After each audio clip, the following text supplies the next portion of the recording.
Have you ever wondered what lies in the spaces between where you are and where you want to be? Those strange, empty places that feel both familiar and alien at the same time. There's actually a name for this feeling: liminal spaces. They're transitional areas that aren't meant for lingering, but somehow pull us in with their emptiness. Think of an empty mall after closing or a school hallway during summer break. In 2019, a single post on 4chan changed everything when someone shared what became known as the back rooms. No exits, no people, just endless emptiness. It sparked an entire internet obsession with these in between places. But here's where it gets really interesting. Scientists have discovered why these places feel so unsettling to us. It's called the Uncanny Valley effect in architecture. Places that are almost normal, but just slightly off, trigger our survival instincts. And now AI is unintentionally creating endless digital environments that capture this exact feeling. Empty hallways, abandoned offices, and vacant lobbies that don't actually exist. These artificial spaces are perfectly liminal because they were never meant to be inhabited. They're the digital embodiment of the spaces between reality and imagination. The next time you feel that strange unease in an empty parking garage or a silent hospital corridor, remember, you're not in a physical space. You're standing in the thin boundary between worlds. Hello, everyone, and welcome to the Journey of an Awakening Spirit. This is Kathleen Flanagan, and I'm your host. And today I have Matthew Strunk with us, and he is a serial entrepreneur with multiple business exits and the founder of Illumini Shift. He helps people escape the success trap and creates lives on their own terms. Welcome, Matthew. Yeah, thanks for having You're me. I'm welcome. excited to dig in. That was an awesome intro. That's good. Yeah, and since we're going Yeah. to be talking about the spaces in between, what I want to do is learn a little bit more and have our listeners know a little bit more about your journey of becoming an awakening spirit and how this led to the spaces of in between. Yeah, definitely. My story, I guess the best place to start briefly, I suppose, is childhood, like always, but I had growing up, I had probably up until the age of about 10 or 11, I would have told you I had a good childhood. We didn't have a lot of money or anything like that, but it was good. But that's right about when my parents split, and I had found out my father was actually diagnosed with like bipolar disorder, like with schizophrenic tendencies and things of that nature. So my childhood from that point on basically existed of like never knowing like what version you were going to get of your dad. And, sometimes like an example would be like at 3 a.m, he'd come and just kick my door down, like off the hinges. And he would just start screaming at me about something that never happened, which was like a real mind twist for, for a 12-year-old. But on top of that, we had a family business, and I had to work all of the time, basically. So anyways, fast forward to when I was 18, I decided I don't want to work anymore. So I'm going to start a business thinking that's going to like somehow solve it. And I would define my state of mind at that time as, feeling lost in life, probably stuck, just, the usual. So anyways, I figured if I could chase after like the money and maybe the status and like all of the things I didn't have growing up, and that would fix the feeling I have inside, that emptiness, if you would. So fast forward even further, after a few business failures, I finally had some that succeeded, scaled rapidly. I ended up selling a few companies, and fast forward, call it almost 15 years, and I was like, now everything's changed. I have all this money and status and all of the things I never had growing up, and I still felt lost and stuck. And I was like, son of a, like, now what do I do? That was supposed to solve it all, But every time I got somewhere, I just you just kick it down the field more, and you kick it down the field more. So, anyways, that sent me down a different path of like, all right, I got to figure out why do I have this feeling inside of like, I can't seem to fill this hole. And that sent me down a path for probably about 2 years of like researching different spiritual frameworks, therapists, coaches, like anything I could get my hands on. And I didn't really get anywhere with it. I learned a whole lot, but I didn't get anywhere inside. And then I had this one session where it was a therapy session and it was related to my father and some of the trauma from childhood with that. And for some reason during that moment, I had felt this like overwhelming sense of like compassion for him, because he was at that time the same age as I am today. And I was just like, man, like his life also like sucked though. Like, and I just like, I don't know, I just felt like compassion towards him. I'm like, and it's like something opened up in me and I had this encounter and it was like super surreal. And then at that moment, I was like, oh, wow. And then I realized everything I've been looking for has actually been inside me this whole time. And I've been looking outward to try to find it. And that's what the society does around us is it has us pointing our attention to anything other than ourselves. And that's really where you need to be. So anyways, that's kind of a long story, but that's takes you up to where I am now. And I'm trying to help other people now sort of get unstuck and find their own way towards that path. Okay, so how did you navigate the emptiness inside of you? It was tough. I navigated it by, oh, geez. I mean, I've done so many things. I've assumed that it was like mental issues for myself. Maybe it's like just clinical depression or ADHD or like something label wise. But that all didn't really yield any results. And then I was like, okay, I'm probably still just not being enough in business and stuff. So I just was like violently starting businesses was my way of coping with it because I just felt like at some point it was going to click. And it just got really hard because and for me, it was a unique angle because on the outside, everything looked so good.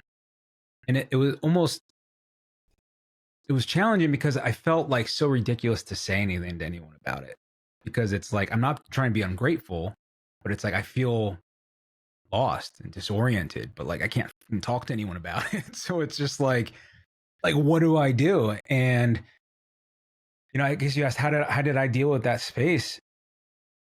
I just violently tried to fill in the silence with noise, and then I got into other distractions, with whether it be drinking or like gaming and just anything to distract myself so I didn't have to sit with that feeling was kind of my initial strategies, um, which didn't work very well. It doesn't So work for anyone because I can relate to yeah, all of that. yeah, yeah. But yeah, it really wasn't until I started making space and working inside that I found the blockages that were really holding me back. And when I faced those fears and I faced that darkness and I really went at it with like intention of healing those things, that's when I felt like I started getting traction, kind of turning around.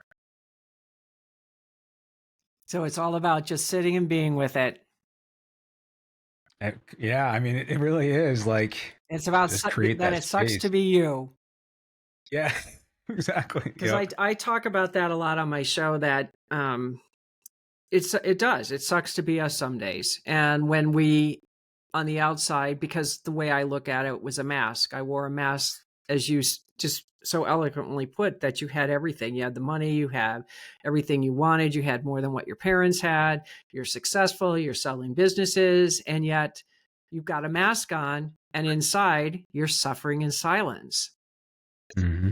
because you don't Yes. know what this angst is because something's wrong on the inside. Yep. And, as I did myself, I just kept being busy or kept being more creative or on to the next, on to the next, on to the next. Never stopped to give myself Yes. 1 ounce of credit or glory for what I did. It was because I couldn't stand the angst. Yes. And I 100%. remember when my father passed away in April, I went down that rabbit hole again. in a way that I did not know, but didn't make sense to me because I knew how to navigate this. I knew to be with it. I knew to, but it was darker. And I think that was when, because I met you on the other side of that navigation, but I just Yep. remember thinking this is so important to really explain.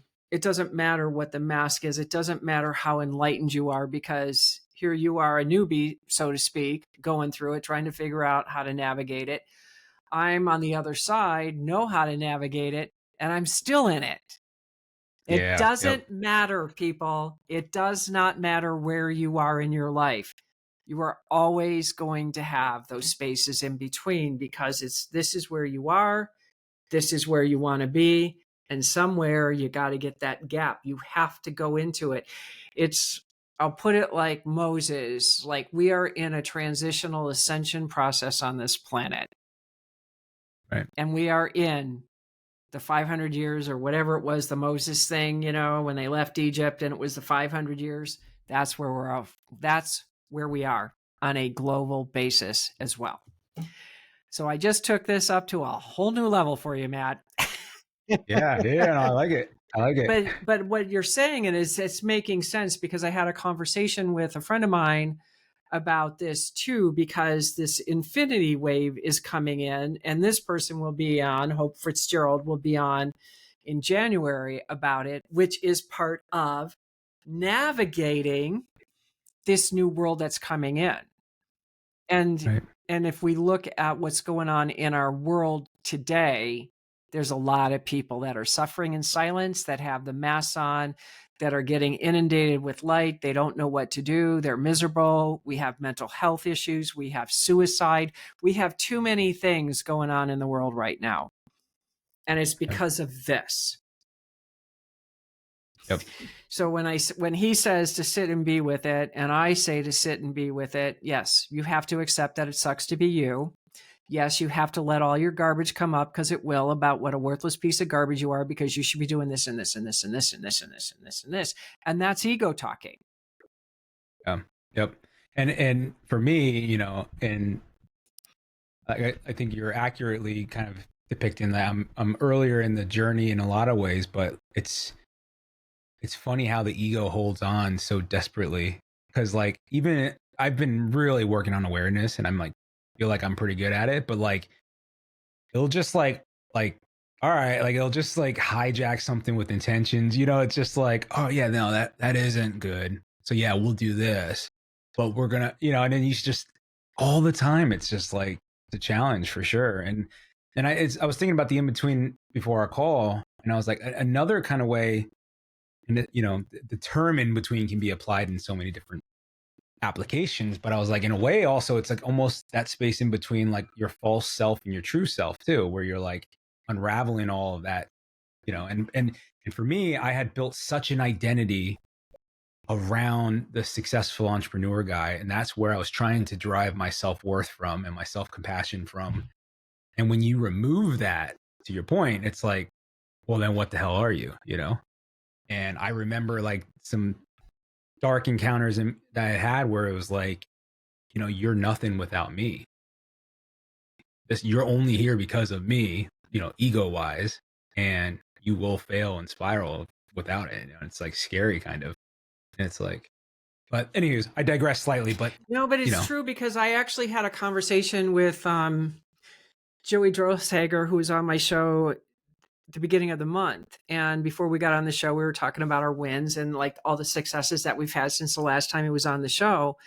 And I was telling him about the event with my father and the suicidal tendencies that came back up that I did not expect to see, and they showed up. And yeah, and even though I was aware and knew what was happening, and I knew it was the ego, he had asked me a very specific question. He said, is it, and you did what happened with Joey. So I don't know if this is a male side and women are different. I don't know.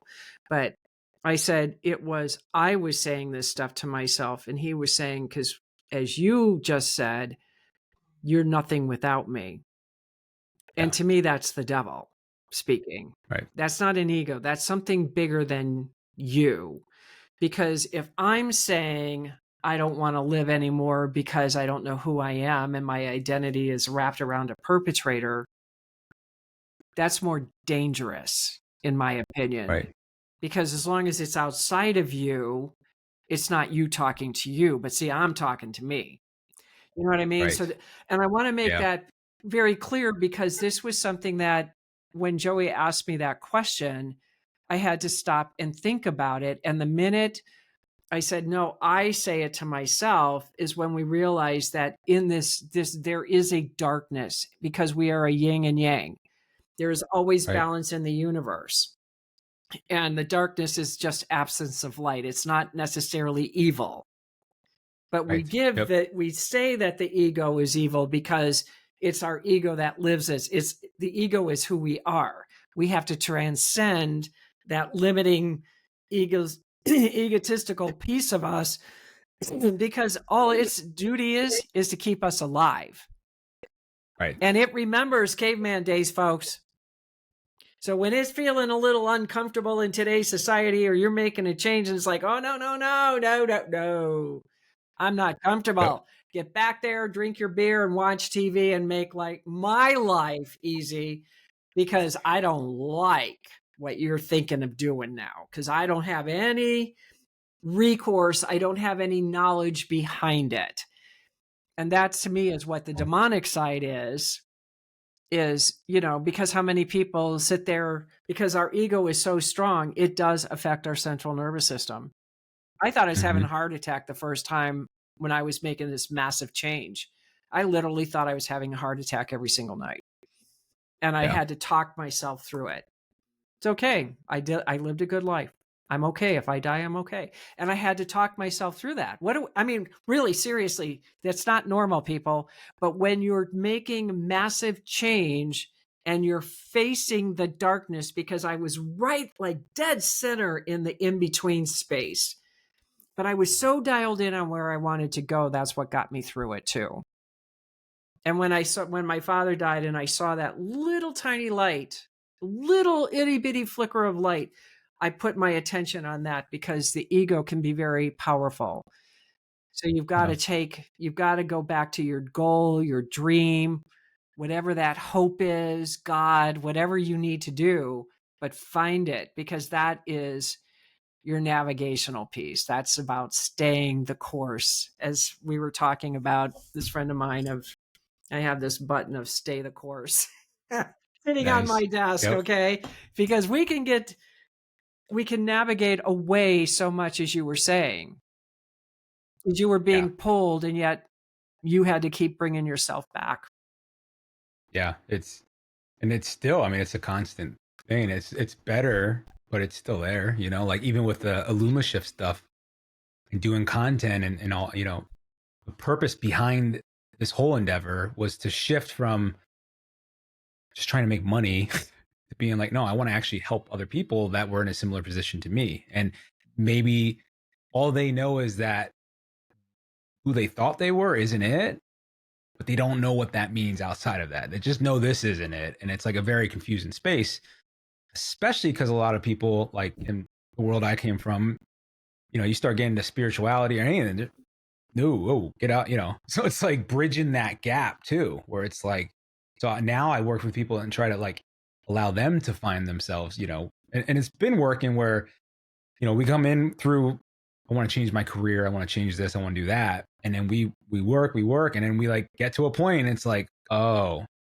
this is where I'm at, It's like it always comes down to the same thing almost. It's crazy. But yeah. But what I was saying with the Luminashift stuff is like it starts creeping in. So I'm doing content and I'm like, all right, pushing the content out. And then when I have 1 million subscribers, that'll be so impressive. Like, that's not the point, It's yeah. And I think that's what helps. And I'm going to go back to Joey because because he was my coach at one point, and this really drove getting out of the mind so much. Go into my Yeah. heart. Yep. If you go into your heart, it takes a lot of that stuff that's in there, some of that limiting self-belief that I have to do it. and you actually bring in a higher force to help you navigate that. Because we all need coaches, we need people in our lives, because people outside of us see us differently than we see ourselves, and they can see if you're deviating or not. And that was what I thought. And I had to learn how to get into my heart, because to me, business is everything's up here. You make money up here. You don't make it through your heart. But my heart was always, I want to help people. And then Yeah. how do you make money with that? And so he was helping me navigate through that. And it sounds like the same things happened with you, is that when you got into your heart, you started opening and finding more ways to help people more effectively. But Yeah. we still have to get 100%. through the noise. Yep. Yep. And it creeps back, and it's a constant thing. Because like for me, I've noticed like there's like almost a switch of sorts, because like there's tendencies to lean back on old patterns that led to success. It's like, oh, I can get lots of stuff done. I can scale businesses quickly. I know what to do. And then like if you turn the switch on, it's like the mind tries to take over and you're in here thinking it through now because that's what worked. So it's like, and then it's like, and then I could see it where, I start sliding in other stuff and the noise starts creeping in, and, and then I notice it and I'm like, yeah, it's getting loud again. And I have to like remember to bring myself back. And yeah, Yeah, it's like it's cyclical. habitual. That's the thing, is Yeah. we are habitual creatures, and so we're always going to go back to a habit of what we know that works, but we're evolving, so we have to go back. And I mean, it's nothing wrong that you go back because you know how to scale a business, but just as long as you're in your heart scaling the business, and that you don't know. So the Exactly. ego's like, oh no, I don't like this. I know how to do it this way. So let's go here. Yeah. And now you feel Exactly. like crap again because your head's Yep. running the show, and Yep. things get Yeah. harder. I've noticed when I do Hmm. that too, things get very difficult when I'm in my head, and it's like, and then nothing seems to work. And it's like, why isn't it working when it should? And the minute I get into my heart, because what's the message I keep getting? Just allow, allow. Yeah. That means if I don't know what to do, then sit back, do something else, and allow it to come to me, because that's Mhm. how co-creation happens. Yeah.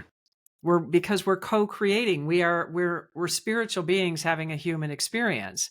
And we were never designed to do this alone. We are a society of people. We need people. We need spirits guiding us. We ask them to help us maneuver through this life. And where do they come from? They're in the quietness Mhm. inside, the part that we Yep. never want to go to, but that's where it resides. Yep. So And that's, yeah, exactly. You have to face those parts you don't want to face first, at least for me, to get to the other side of it. But yeah, like I remember I had, recently I was like just meditating for a while and just got quiet. And like, I mean, well, a lot of the framework I now teach and work through just downloaded into my brain basically. Like, I mean, just pages and pages and everything, just boom, boom, boom. This is all, I'm like, sweet. Like, this is like way easier, like, like it's just a flow state of sorts. And then other times I try to, and I can feel the shift, like you were saying, and then it's just so much harder and there's friction and it's like, doesn't feel. And I'm like, oh yeah, I'm overcomplicating this, because I get that a lot too. Like, don't overcomplicate it. Just, you know. Um, so yeah, so it's been an experience. It continues to be, and I imagine it will continue to be. But nothing changes like that, because it's just yeah, about our evolution. So what are some of the techniques that you give your clients on how to start navigating through this? So if I was to come to yes, you and say, my job sucks, I'm not doing really well, I don't know there's like this weird angst, what would you say to somebody in getting them to go down that path? yeah. So normally I meet them where they are, because if I try to interject some of my own beliefs or whatever too soon, then it creates that defense. So I let them lead the dance in a way, because they'll come in with a problem they have that they want to solve, and they'll come in with all of the things they've tried to solve it. And then we'll do like an initial sort of um, packet, if you would, about like core values, life vision, like rate your area needs, like all those usual kinds of things, just to get them to start thinking like in an introspective sort of way. Um, and that in itself starts to kind of even open it up when you start asking people about like, what do you value in life? And they're just like, oh, and like, like here's what I have on the wall at work. And it's like, no, get rid of that. What do you actually value? And so anyways, we start there and then we move, I always run them through like sort of a 3-phase process. And that first phase is clearing the noise, always where I start. So we do that to get them going, get them thinking. And then it will also self-identify areas where they think it are holding them back in life. So it could be maybe sleep, it could be diet, it could be exercise, it could be nature, it could be relationships, whatever. And then that's where we'll start, and we'll identify an MVC, or what I call a minimum viable change, that they'll make to start clearing that noise. And that's where we normally start. And a lot of times, like, it's the usual lifestyle changes that I think all of us have tried before. But the difference is, and I try to make it clear, is like when we make these changes, like say to diet or whatever it is, right? They almost will never stick. Like we always fall back. And part of that is because it's not really tied to anything bigger than you. Like you're doing it because you're like supposed to do it, or like, I don't know, because I should or whatever. But it's not tied to like identity. It's not tied to like some purpose. Like it's not tied to something concrete enough to get you through it. So I tell them right up front, like, just know that this is a temporary thing. In a way, that seems to help them get through it too. Because like, well, I only have to suck it up for a little while just to get through the noise part, But yeah, so that's where we start. That phase 1, clear the noise, lifestyle changes, and then we'll just work on the problem that they come to me with. And then we'll do that. And normally it's been lasting probably around 2 to 3 months, I'd say. And then we get to a place where they're like, I think that the issue might actually be, and then and then that's when we move into phase 2, basically. And that's the inner work at that point, because now they're open to it. Now, like, they're open to the possibilities of what could be, and they're more comfortable with turning inward and doing some inner work at that point. And that's what phase 2 is. And at that point, No, that makes sense, because meeting people where they're at, because a lot of times everybody's at different phases in their life, and how many people never really hear or listen to the person on the other side, because you're so right. busy worried about what you're going to say next, instead of giving them that space to face it. And I think once they know that there's, at least it was for me, that if I felt safe, I felt like I could share and really go deeper, because, it's real easy to go surface. It's real easy to desurface. And I know that even though I wrote this chapter in this anthology book about the final phase of my healing with my father before he died, I was, as deep as I went, I was still very surface, and I knew it. But it was like, this is beyond what most people can handle, so I'm not going to go there, except for the editor on the book. Yeah. Yeah, he could see. He's like, there's more here. I don't worry about it. And I was so resistant to it, because I was grateful that he could see it. And I was grateful that he pushed it, even though I cried every time I was on the phone with the editor, because he was pushing me to go further. But if he didn't do that, would I have had the healing and the breakthrough that I would have had he not done that? And the answer would have been no. And I would have continued to suffer. So him holding that space, allowing this part to come out, even though he said, you don't have to do this, you don't have to write this, and you could do something totally different. And it was, I have to do this. I had to do it for me. And I think that was the part when you're saying, when they finally go, well, maybe there's something about me. There was something even deeper that, and you have to feel safe to want to go that deep with somebody you really don't know. And one of your greatest fears is you'll walk out and you'll institutionalize me because I'm crazy. You know what I mean? Yeah. We think like that. Yeah. We really think like that. And so to have that kind of a safety, and that you can provide that, I think that's huge, because so many people really need to know they're safe. about their Yep. deepest fears. And their fears are just their monsters in their that they created, because once they say it, it's usually not as bad as you think. Yeah. Yeah. I have this tool called the Fear Ledger, Okay. which we use for that exact Oh, I purpose. love Yeah. it. So, Describe yeah. that So, a like a little. That ledger. sounds cool. Yeah, so it's like a ledger, like in accounting, you have a ledger and you account for all these things. But it's the same concept, but we basically document all of the fears that come up as we explore them. Oh, okay. And then we categorize them, and there's different systems with it. But it's basically what I found in practice is like what you just said. When you get it out on paper and you look at it, a lot of it's just BS, and you're just like, oh, that's not, and it makes it like easier to like something about it that made it like easier to handle now because it's on paper. Because normally you just think about it and you let it kind of circulate and you give it all this power and then you kind of let it sink back down. And it's just haunting you this whole time. And then what it also does is it raises your awareness in life when things are coming up that are being triggered from one of those fears. It's easier to make that connection of like, oh, that's fear 7. Call it right out. That's this fear, and you can say it, and then it just helps you get past it. That's been a pretty cool tool that we use Yeah, and that's really good, because how many people don't know what they feel? They a don't. lot. There's Yeah. We are so, Um, on many levels, emotionally unintelligent, because yeah. people don't know what their emotion is. And when you sit with it, you start learning, because all of a sudden you have a new vocabulary. Oh, this is Yep. overwhelm. Oh, this is fear.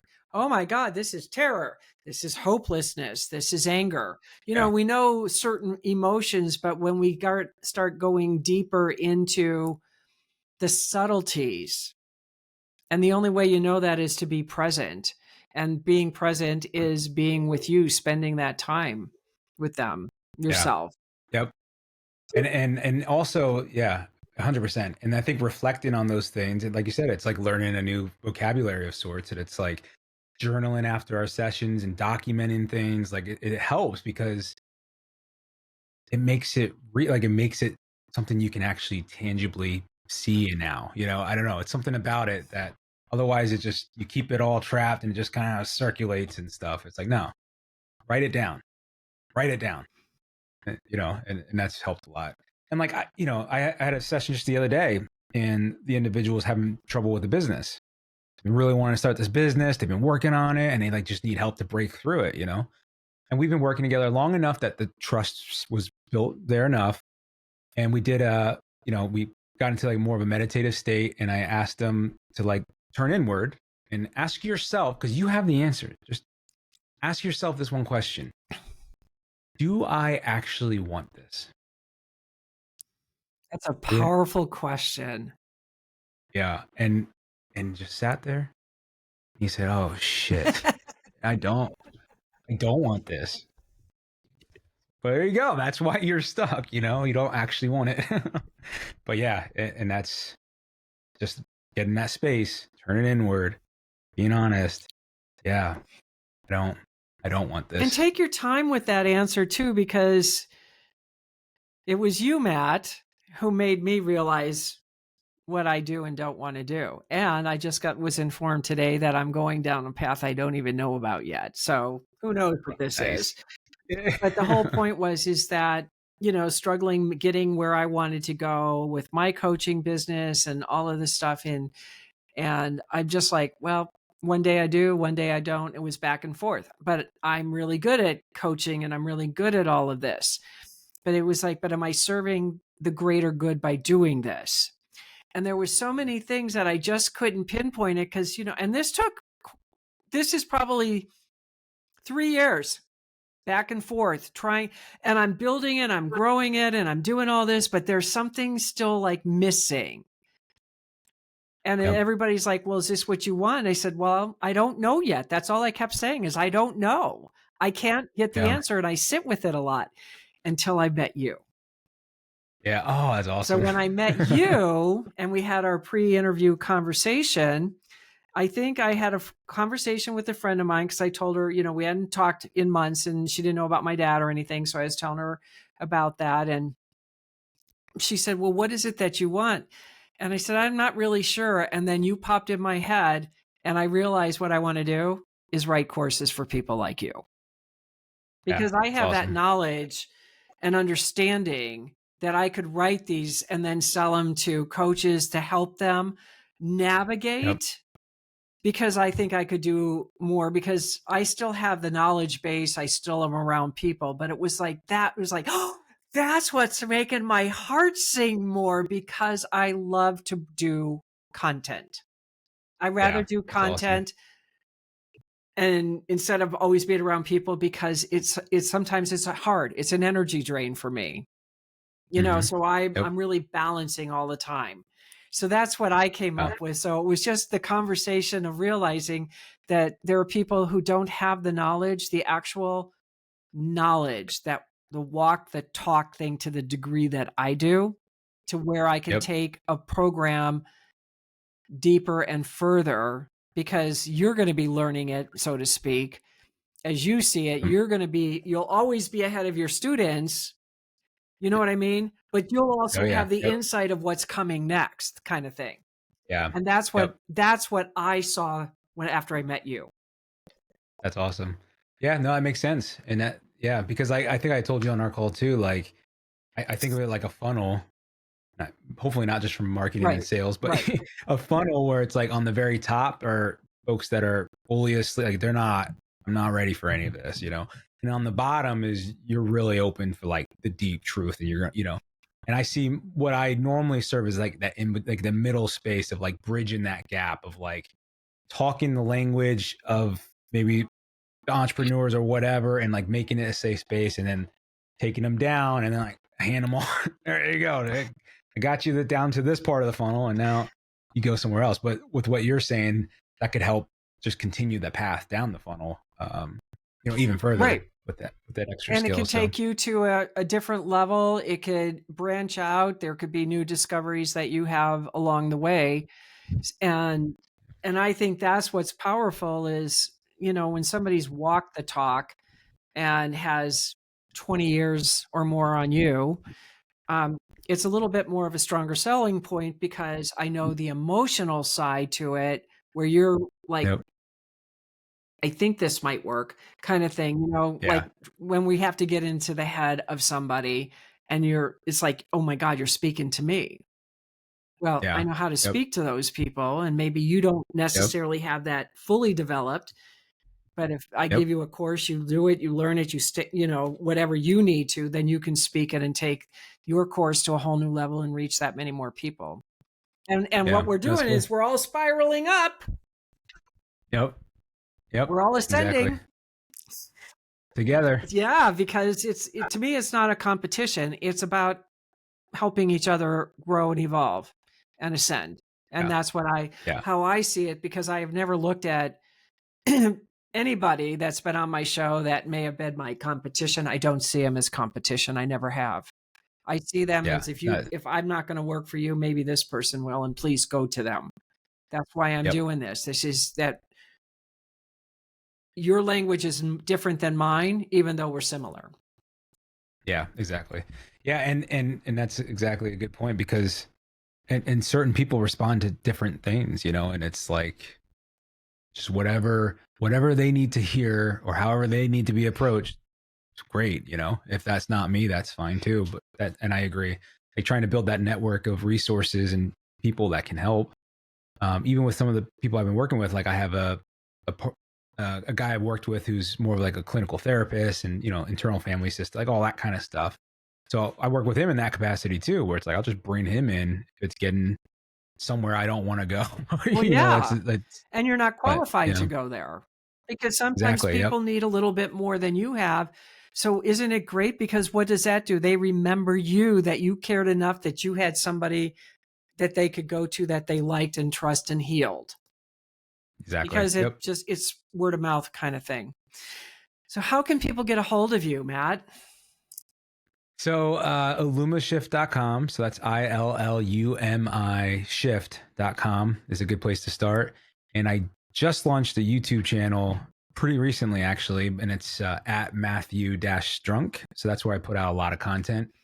And Yeah, I think those are the two best places because on the website you can contact me through the form in there or schedule a discovery call. Those are the two places I'd probably plug. Well, that was so cool. I'm so glad that you were able to join me on the show today.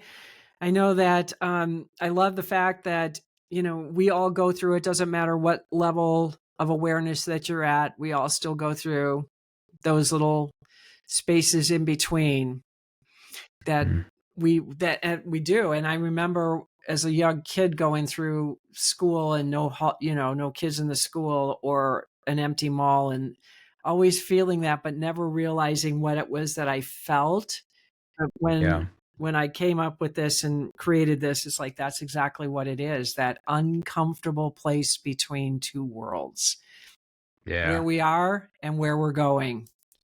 So I really Yep. love that you brought some very practical tools and that you're doing this to help people to start navigating, because we all need a little help every now and then. So I really do appreciate you coming on the show today, Matt. So yeah, thanks for having me. This is You're great. welcome. And if you all enjoyed the show, I would really appreciate it if you like or subscribe to it. You can always Matt's stuff will be in the show notes. So if you want to reach out to him, feel free to do that. If you know that this show can help somebody, please share the link, save somebody's life. Just take it upon yourself that this is an act of love and nothing else. And I will see all of you guys next week, Tuesday at 4 p.m. Eastern Standard Time. And from my heart to yours, I hope you have a fabulous week.